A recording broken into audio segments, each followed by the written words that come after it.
So this is unprecedented. We actually deliberately shutting down our economies. Right now, we are shutting down. The average European economy is 1/3 of it is shut down. That means for every month that goes on, it will cost 3% of European GDP. So we assume that we can start a gradual normalization by mid-year, and the numbers you referred to are made under that assumption.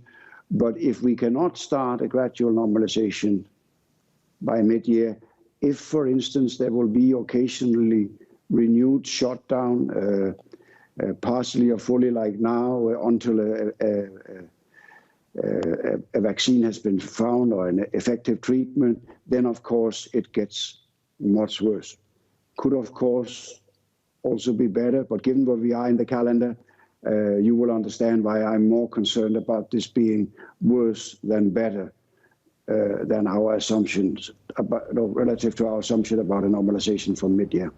Paul, many are weighing up the timing around what we can see on economies and even on corporate profits, and they sort of feel that if we don't get some of the bounce back this year, it just simply gets pushed out into 2021 or maybe even 2022.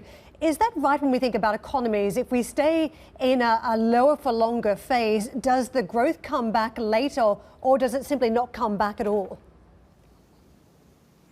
Well, there is clearly a risk that the longer the shutdown lasts, the more difficult it will be to have an early and swift recovery. One thing that we are really watching is the extent to which we get impairment of balance sheet, household enterprises spill over into the financial system. This time around, it's not like during the global financial crisis where financial sector crisis impacted the real sector. This is the other way around. And we know that if the financial sector starts being impacted, balance sheet starts being impacted, this will be a long-term drag on growth.